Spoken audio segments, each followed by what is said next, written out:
आओ बच्चों, अभी वापस अपन स्टार्ट करते हैं नए उसी के अंदर।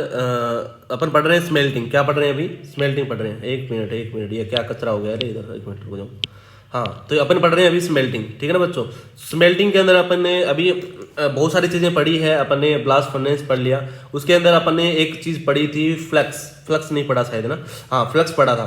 फ्लक्स क्या होता है इसके बारे में देखते हैं। फ्लक्स कितने टाइप के हो सकते हैं? 3 टाइप के फ्लक्स होते हैं, उनके बारे में देख लेते हैं, है ना। और ब्लास्ट फर्नेस के अंदर कॉपर पायराइट का यूज़ कैसे करेंगे वो अपन भी देखेंगे। चलो आओ। तो फ्लक्स क्या होता है बच्चों? फ्लक्स क्या होता है? तो फ्लक्स ऐसे मटेरियल होते हैं, ऐसे सब्सटेंस होते हैं जो क्या करते हैं, नॉन फ्यूजिबल इम्प्योरिटीज को क्या कर देते हैं, फ्यूजिबल इम्प्योरिटी में कन्वर्ट कर देते हैं। जो 3 टाइप के होते हैं बच्चों। कितने टाइप के होते हैं? 3 टाइप के होते हैं। एक होता है एसिडिक फ्लक्स, एक होता है बेसिक फ्लक्स और एक होता है न्यूट्रल फ्लक्स। और न्यूट्रल फ्लक्स इतना इंपॉर्टेंट नहीं है, पर यहाँ पर इलेक्ट्रोलाइटिक रिडक्शन के अंदर बहुत ज़्यादा इंपॉर्टेंट है बच्चों। किसके अंदर? इलेक्ट्रोलाइटिक रिडक्शन के अंदर बहुत ज़्यादा इंपॉर्टेंट है। अच्छा आओ, फ्लक्स की जब मैं बातों को स्टार्ट करते हैं तो फ्लक्स क्या होते हैं? Substance use to they convert non fusible impurities to fusible impurity. Non fusible impurity को अलग नहीं किया जा सकता बच्चों, और फ्यूजिबल इम्प्योरिटी को अलग किया जा सकता है। किससे? मेटल से। इसलिए इसको नॉन फ्यूजिबल इम्प्योरिटी को किस में कन्वर्ट कर दिया जाता है? फ्यूजिबल इम्प्योरिटी में कन्वर्ट कर दिया जाता है, ताकि उसको मेटल से अलग किया जा सके। देयर 3 टाइप होते हैं इसके। कितने टाइप होते हैं बच्चों? 3 टाइप होते हैं। एक होता है एसिडिक फ्लक्स। बता देता हूं तुमको, एसिडिक फ्लक्स उन इम्प्योरिटी को अलग करने के लिए यूज करा जाता है, बेसिक इंप्योरिटीज को अलग करने के लिए यूज करा जाता है। मैं बता देता हूं, अगर फ्लक्स एसिडिक है तो इंप्योरिटी क्या होनी चाहिए बच्चों? बेसिक होनी चाहिए। अगर फ्लक्स क्या है? बेसिक है, तो इंप्योरिटी क्या होनी चाहिए बच्चों? एसिडिक होनी चाहिए, है ना। तो यहाँ पर ये बहुत ही ज्यादा इंपॉर्टेंट है। तो एसिडिक फ्लक्स किसकी इंप्योरिटीज को दूर करने के लिए यूज होगा? To substance to use to remove the basic impurities. जैसे तुम जानते हो कि मेटल के जितने भी ऑक्साइड होते हैं, जैसे कैल्शियम ऑक्साइड होता है ना। तो वास्तव में कैल्शियम ऑक्साइड क्या होता है? मेटल का ऑक्साइड है। मेटल का ऑक्साइड क्या होता है? बेसिक इन नेचर होता है। क्या होता है? Basic in nature. तो तुम्हें पता है एसिड और बेस क्या होते हैं? एक दूसरे के साथ रिएक्शन कर लेते हैं, एसिड बेस रिएक्शन हो जाती है, न्यूट्रलाइजेशन रिएक्शन हो जाती है। इसका मतलब याद रखना, एसिडिक फ्लक्स उस इंप्योरिटी को हटाने के लिए यूज करेंगे जो वास्तव में बेसिक इन नेचर होगा। क्या होगा? बेसिक इन नेचर होगा। तो substance use to remove the basic impurities, है ना। जो मेटल के ऑक्साइड होते हैं ना, मेटल के ऑक्साइड को हटाने के लिए किसका यूज करा जाता है? एसिडिक फ्लक्स का यूज करा जाता है। एक एग्जांपल से देखते हैं। एसिडिक फ्लक्स का एग्जांपल होता है SiO2। SiO2 होता है सिलिकॉन का ऑक्साइड। सिलिकॉन का ऑक्साइड होता है नेचर में एसिडिक बच्चों। कैसा होता है? एसिडिक होता है। तो यहाँ पर SiO2 है एसिडिक फ्लक्स। फ्लक्स वो होता है जो इंप्योरिटी को अलग करेगा। क्या करेगा? इंप्योरिटी को। यहां पर SiO2 किसकी तरह काम कर रहा है? फ्लक्स की तरह काम कर रहा है। अच्छा, इंप्योरिटी कौन सी है? Basic impurity. क्या है? बेसिक इंप्योरिटी जैसे कि मेटल का ऑक्साइड। ये दोनों आपस में रिएक्शन करेंगे, एसिड बेस रिएक्शन होगी, न्यूट्रलाइजेशन रिएक्शन से बनेगा स्लैग। और स्लैग आसानी से क्या हो जाता है? फ्यूजिबल होता है। क्या होता है? ये फ्यूजिबल होता है, मतलब आसानी से मेटल से अलग हो सकता है। परंतु ये कैल्शियम का ऑक्साइड होता है वो नॉन फ्यूजिबल होता है। कैल्शियम का ऑक्साइड इंप्योरिटी होता है। इंप्योरिटी होने की वजह से, ये नॉन फ्यूजिबल होने की वजह से ये क्या होता है? ये आसानी से हट नहीं सकता मेटल से। इसलिए इसको नॉन फ्यूजिबल मटेरियल को फ्यूजिबल मटेरियल बनाने के लिए अपन को किसकी जरूरत पड़ी बच्चों? फ्लक्स की जरूरत पड़ी। Acidic flux are non metal oxide. मैंने बोला था एसिडिक फ्लक्स क्या रहने वाले हैं? Non metal. क्योंकि तुम्हें पता है नॉन मेटल के ऑक्साइड क्या रहते हैं? एसिडिक रहते हैं। जैसे कि SiO2, जैसे कि P2O5। अरे बच्चों लिख लेना। मेरे हिसाब से तुम्हें अच्छे से समझ में आ रहा है, मैं थोड़ा सा फास्टली चल रहा हूँ, है ना। फिर भी तुम्हें मेरे हिसाब से अच्छे से समझ में आ जाएगा मेरे हिसाब से। अब अगर अपन आगे बात करते हैं बेसिक फ्लक्स की, तो बेसिक फ्लक्स किसी इंप्योरिटी को हटानेगा?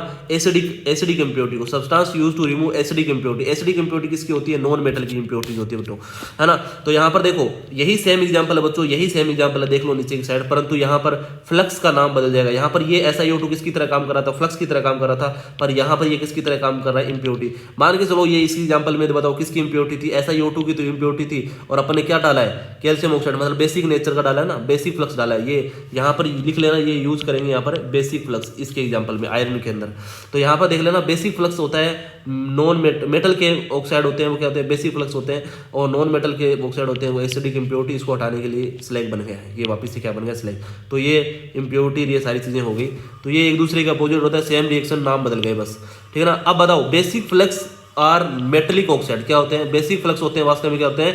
मेटल के ऑक्साइड होते हैं, जैसे कैल्शियम ऑक्साइड, मैग्नीशियम ऑक्साइड। बहुत ही आसानी से मेरे हिसाब से फ्लक्स की पूरी कहानी समझ में आई होगी। अब एक फ्लक्स बच गया बच्चों। मैंने बोला था ना 3 टाइप के फ्लक्स होते हैं, उसमें से एक फ्लक्स अभी बच गया बच्चों। वो बात कर लेते हैं नेक्स्ट, अभी की अगले पेज पे, है ना। उसकी बातें करेंगे, इसी वीडियो के अंदर बातें करेंगे बच्चों। इतना उतावले मत हो कि सर ये तो बहुत छोटी वीडियो होगी। चलो आ तो न्यूट्रल फ्लक्स होता है वास्तव में यूज होता है बच्चों इलेक्ट्रोलाइटिक रिडक्शन में। अभी आएगा थोड़ी देर बाद में इलेक्ट्रोलाइटिक रिडक्शन, इसलिए मैं कहता हूँ कि थोड़ी देर के लिए ये याद रख लेना, है ना, थोड़ी देर बाद में इसका क्लियर हो जाएगा। तो वास्तव में क्या होता है, substance use in the electrolytic reduction to decrease the fusion, ये फ्यूजन को डिक्रीज करेगा, फ्यूजन टेम्परेचर को, सॉरी, ये क्या करेगा, decrease fusion temperature. Fusion temperature को क्या काम करेगा, न्यूट्रल रिफ्लेक्स होता है वो डिक्रीज करेगा, और क्या करेगा, ये आयनिक कंपाउंड आयंस बढ़ा के इलेक्ट्रिक कंडक्टिविटी बढ़ा देगा। तो यहाँ पर याद रखना, तो न्यूट्रल फ्लक्स होता है वो वास्तव में यूज होता है, इसके अंदर यूज नहीं होगा, किसके अंदर यूज होगा, इलेक्ट्रोलाइटिक रिडक्शन के अंदर यूज होगा, है ना, जो वास्तव में डिक्रीज करेगा क्या, फ्यूजन टेम्परेचर को, and to increase the conductivity of solution by providing the free ions, है ना, फ्री आयन प्रोवाइड करके क्या करेंगे, ये क्या करते हैं, ये अपना कंडक्टिविटी तो बढ़ाएंगे और फ्यूजन टेम्परेचर क्या कम करेंगे, कम करेंगे। ये क्रायोलाइट जानते हो ना, क्रायोलाइट आया था, क्रायोलाइट होता है AlF3 प्लस में 3NaF, ये होता है क्रायोलाइट। क्रायोलाइट और फ्लोरस्पार दोनों का सॉल्यूशन न्यूट्रल फ्लक्स बनाता है ना, और इसके साथ होगा कैल्शियम क्लोराइड, ये न्यूट्रल फ्लक्स का एग्जांपल हो गया। इसके ऊपर कोई चार्ज नहीं है, मतलब न्यूट्रल होगा ये, इसमें मतलब बताएंगे अपन, आगे बात करेंगे, ये किसी से रिएक्शन नहीं करेगा जल्दी से, ठीक है ना, न्यूट्रल फ्लक्स हो गया, ठीक है ना।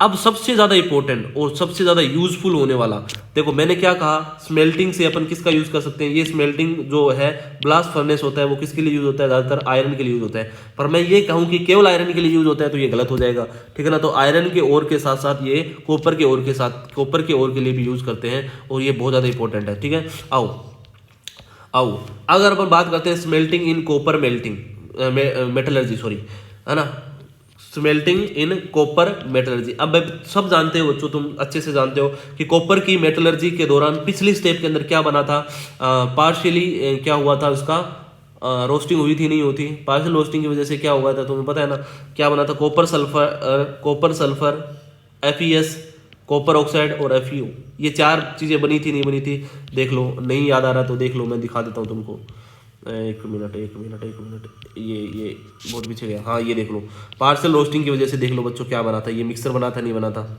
है ना। इसी मिक्सर का आगे यूज़ करेंगे नेक्स्ट स्टेप के अंदर, देख लो यहाँ लेके आ गए अभी, ठीक है ना। अभी अब इसको क्या डाल रहे हैं, अभी देखो यहाँ डाल लिया इसके अंदर, अब इस मशीन के अंदर डाल रहे हैं अपन, किसके अंदर डाल रहे हैं, इसके अंदर डाल रहे हैं इसको, ठीक है ना, ब्लास्ट फर्नेस के अंदर। अब सुनना अच्छे से, ये है, ये पिछली स्टेप में मिला था, क्या मिला था, कॉपर का सल्फाइड, आयरन का सल्फाइड, कॉपर ऑक्साइड, FeO, ठीक है ना। इन चारों को अपन किसके साथ डाल दिया, कोक और SiO2। देखो SiO2 डाला है, ये फ्लक्स है, क्या है, फ्लक्स है, ठीक है ना। अब यहाँ पर SiO2 क्या होता है, एसिडिक फ्लक्स होता है, तो बेसिक इंप्योरिटी को अलग करेगा। बेसिक इंप्योरिटी मेरे को तो दिख रही है, ये रही है ना, आयरन, जो तुम्हें पता है ना, मेटल के ऑक्साइड क्या होते हैं, बेसिक इन नेचर होते हैं, तो ये है मेटल का ऑक्साइड, ये बेसिक इन नेचर है, और ये क्या है, सिलिकॉन, ये नॉन मेटल का ऑक्साइड है। तो सिलिकॉन के ऑक्साइड फ्लक्स का काम होता है इस FeO को निपटाना। तो यहां बताओ FeO को कौन खत्म करेगा, SiO2, ठीक है ना। इसका काम तुम्हें समझ में आ गया, है ना, ये इसको खत्म करेगा, ये इसका काम समझ में आ गया और इसका टारगेट समझ में आ गया। बस इसका नाता किसके साथ है, इस FeO के साथ है, बस इसको खत्म करना चाहेगा ये, है ना। और ये कॉपर की मेटलर्जी चल रही, तो तुम्हें आयरन हटाना पड़ेगा, नहीं हटाना पड़ेगा, हाँ तुम्हें केवल और केवल कॉपर रखना है। अरे कॉपर की मेटलर्जी में तुम्हें तो कॉपर चाहिए ना, आयरन का तुम्हारा क्या लेना देना, तुम्हें आयरन को यहाँ से बच्चों हटाना पड़ेगा, है ना।